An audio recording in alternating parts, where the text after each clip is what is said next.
Hey guys, how you doing today? It's Dane at ZIMM'S Guitars, and I ordered a Glarry.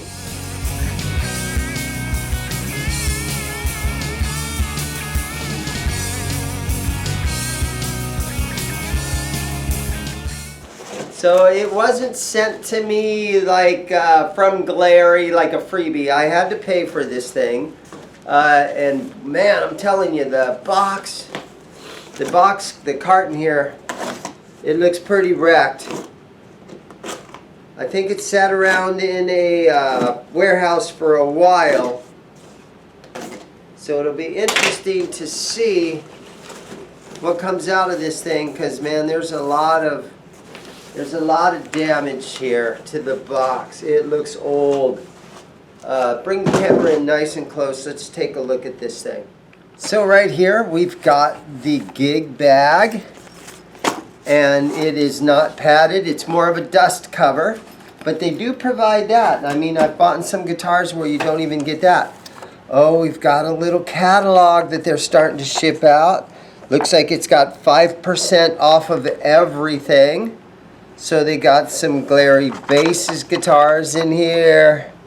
They got the Tele, and they got some acoustics and violins and a saxophone, and so they've got cases and stuff. So we got a little catalog out of them. But let's see here now. I forgot that I even ordered this thing until it finally was delivered today, and the guy's like, "Here's your Glarry," and I was like, "Oh, what?" We got a little cable. We got a little strap. It's a beginner's guitar, and you guys know they give you the little cable and everything for it, so it's just kind of a cheapie. I can go ahead and rip all this stuff. So it looks like we have a Thinline Tele in black, and it looks like it's in pretty good condition considering that box was all messed up. But yeah, first impressions, it looks pretty good. Alright guys, so we're looking at the front of the guitar here, and you can see that it's kind of cheaply made. You can see a lot of little sanding marks and a lot of glue marks where it kind of looks like the top layer wasn't sanded so good. And when you have a black guitar, that really hides your bodywork. I know that because of my old hot rod I have in my garage, I painted it white because white hides the bodywork. But you can see in the black right there, you can see the wood grain in that. You can see a lot of really weirdness going on right there. Let me look at the back of the guitar. We're just nitpicking the finish. I can see on the back, it looks like we have 1, 2, 3, 4 pieces of wood glued together for the back. I'm not sure what kind of wood they are using, but I know that we've got a maple neck here. And a lot of times I always guess, oh, it does have something chipped. I found a flaw from the, I knew that this guitar was in tough shape. And so right here we can see we have a nice big chip out of it right there on the end. That's too bad. Should we send it back? Probably not. I'm not the kind of guy that wants to send stuff back. I just deal with it. And so yeah, it's been chipped in shipping. So wherever this part of the box, let's see where that was at. So that's on the bottom. Oh, it's in this corner right here where it got chipped, and the gig bag was on top of it like this. So this guitar had just this thin layer of cardboard between the actual body of the guitar and the bottom of the warehouse floor, and it got chipped. So yeah, they probably should figure out how to pack these better. You know, you can get those cheap Firefly guitars, and they're about twice as much money as this, but they pack those in styrofoam, and so those are packed much better. than the Glarry. So it's a cool looking beginner's guitar, but it did show up damaged. So I'm tuning the guitar up.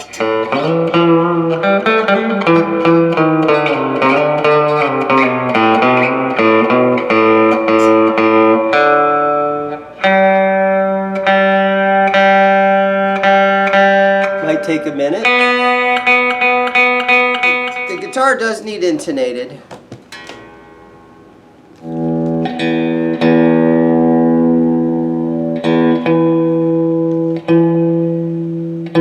Because all the notes are really sharp when you hit the 12th fret.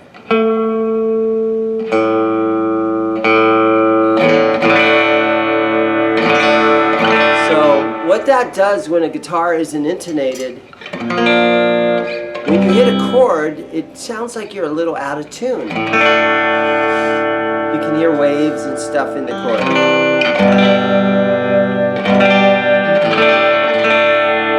And again, that's what your average guitar shop, your average guitar center, you would hope that these guitar shops, when they take a guitar out of the box, they put it on a bench, they look it over, they intonate it, they tune it up real nicely.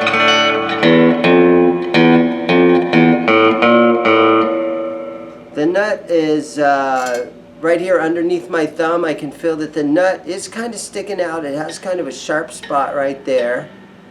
And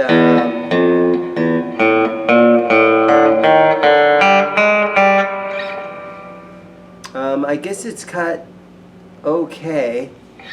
Although it could probably come down a little bit. The neck on this, you know, I like the satin finish, but it feels thick. It feels like a 50s neck.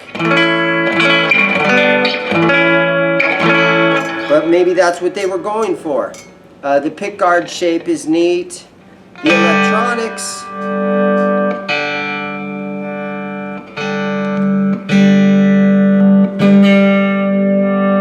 electronics, seem fine. I can see that right here in the F-hole, there's a lot of the polishing compound. It's kind of still in there, right? You just take your finger and you can get some of that off.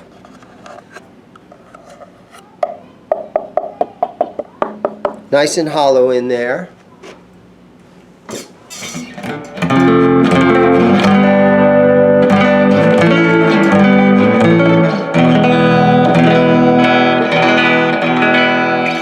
Sound kind of out of intonation, so you know what I'm going to do? I'm going to go throw it on my bench and I'm going to make a few adjustments to this and see if I can get it to play a little bit better.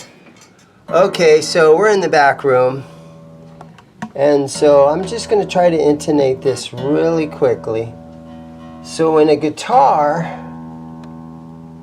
when you hit it at the 12th fret and it's sharp, that means to push the saddle back, like it's sharp, so pull back. That's how I always try to remember that. Thanks to my buddy Neil, I got a brand new Craftsman screwdriver, so I'm just going to run this back just a little bit. Okay, first I'm going to have to loosen the strings a little bit. And then let me see if Neil's new screwdriver will work to pull this back a little bit.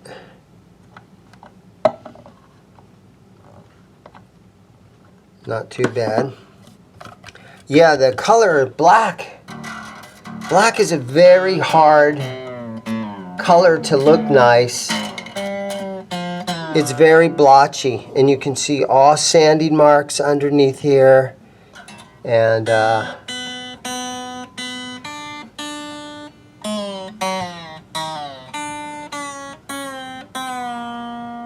yeah, and so the paint doesn't look really good. But I'm not trying to nitpick this guitar. We're just kind of looking it over. And we're just kind of just checking it out.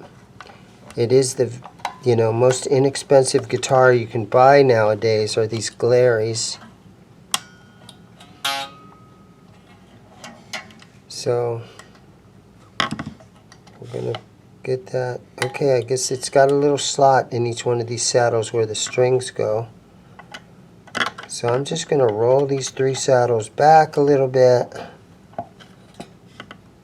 and tune it up again, and let's see if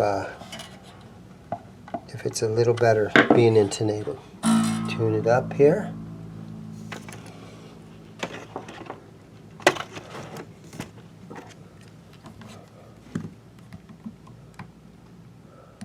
Okay.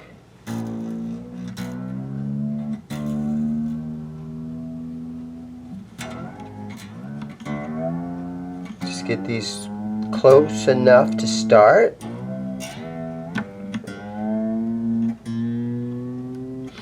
And it probably would have been a good idea to adjust the truss rod a little tiny bit. But we're not even that far into it here, so. Again, the tuners feel cheap. I mean, they're working.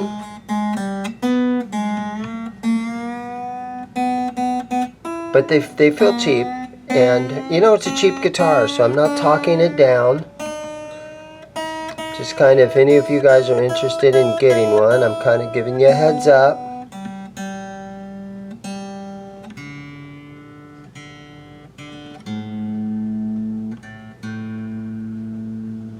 Okay. So there's the E string and the A string. So, I just pulled on that string a little tiny bit.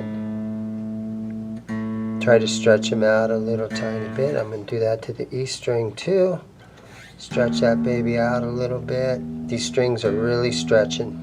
Okay, so we adjusted the saddles a little bit. And so there's my E string. And so now I'm going to touch and push down at the 12th fret. And we're going to look at that, and it's still kind of sharp, just a little bit sharp. It's a little bit better, but that's telling me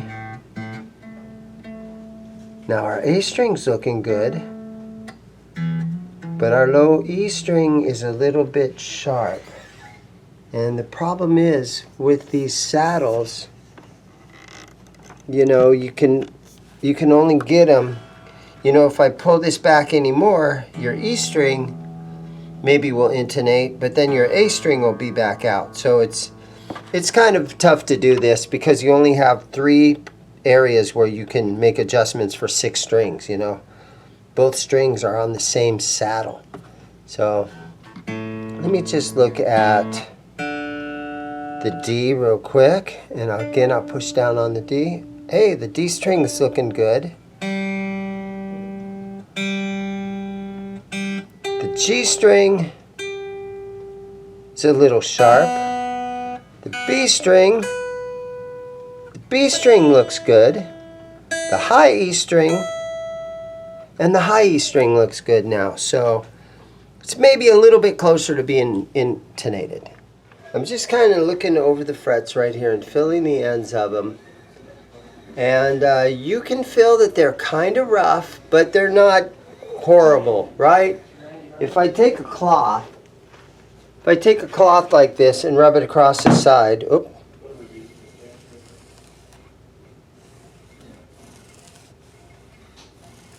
it's not horrible. It's not going to cut you, but a little tiny bit of a little filing would do a world of difference to this neck. Okay, I'm going to loosen the strings. And I am going to check the neck and see if she's straight. So let me show you how I do that real quick. So to check the neck, I have this guitar board scale, and so this just lays on here like this, and it's to make sure that your fretboard is nice and flat. Now it's long scale on one side, it's short scale on the other side. This is a long scale guitar, like a Fender. So you set that right there, and you just kind of see how much gap is underneath these holes right here. And I'm going to lift it up for a second, and I'm going to look at that. And to me, that guitar looks nice and flat. That neck looks nice and flat there. So maybe to have this, maybe I'm just going to snug it a little tiny bit to bring the action down just a little bit.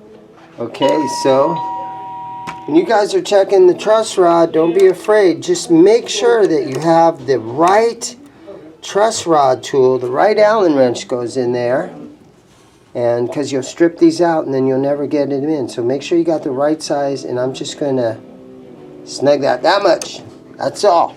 So for these fret ends, I'm just going to very lightly, I have a piece of 1500, and this is what they call microfiber cloth, right? And I'm just going to do this. Now hopefully this won't stain the side of this fretboard.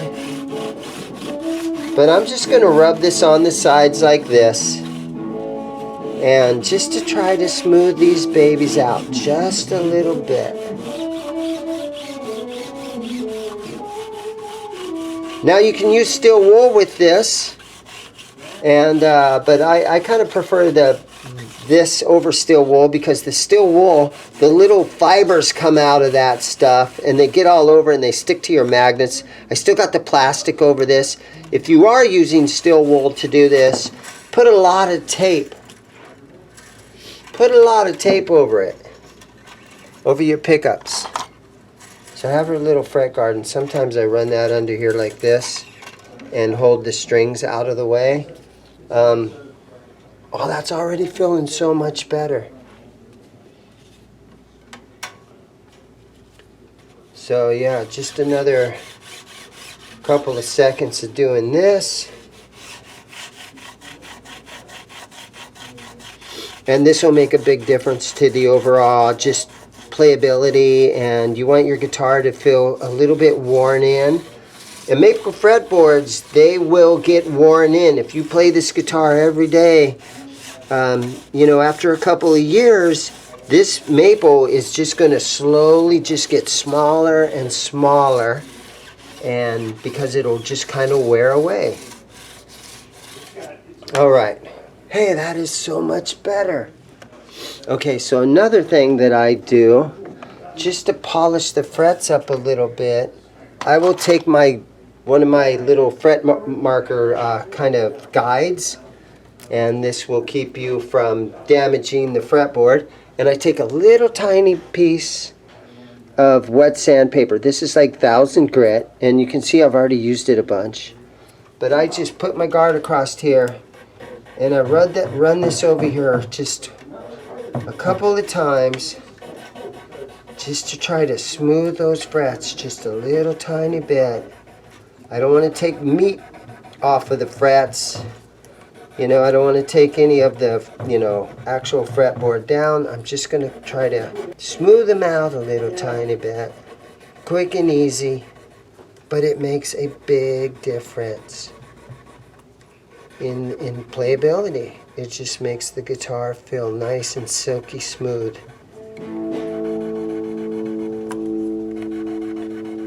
And it makes the frets kind of shine. And I mean, I've seen people in the Kiesel videos where sometimes Jeff Kiesel will walk around and do a factory tour, and I see the guys at the Kiesel factory doing something very similar to what I'm doing right here, and that's just polishing these frets. Yeah, I've seen this procedure done. Not everybody recommends it, but you know, everybody's got their own way of doing things. That's just kind of how I do that. Okay, so right here with this nut, I'm going to get my files out, and so I have this handy little metal box from Music Nomad, and it has all these different nut files, and they're all labeled in the different sizes.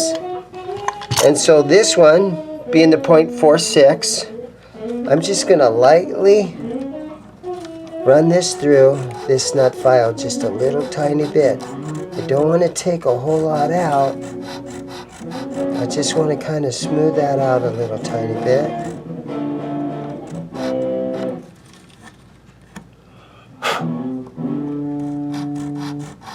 Okay, so there's the next size, is the .386.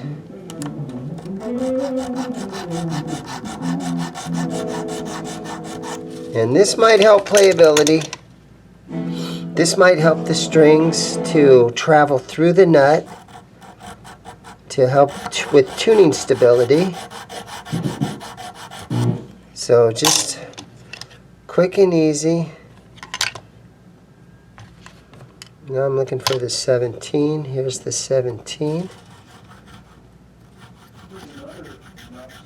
17 just feels like it's not really doing much, but it's just going to try to make that, you know, a little bit better. Here's the 13.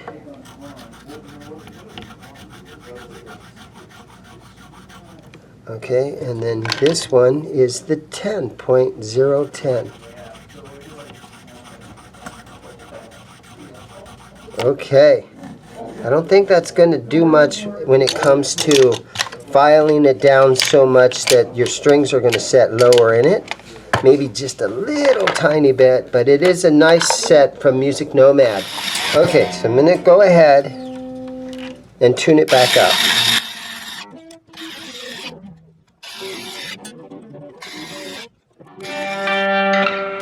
Alright guys, so I tried to set it up, I intonated it as close as I could get it. The fret ends feel a lot nicer. I'm not going to play it for you guys, I got Caitlin down here, she's going to play it. Alright.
Caitlin, thank you for coming in today. Yeah, of course, no problem. Bye guys.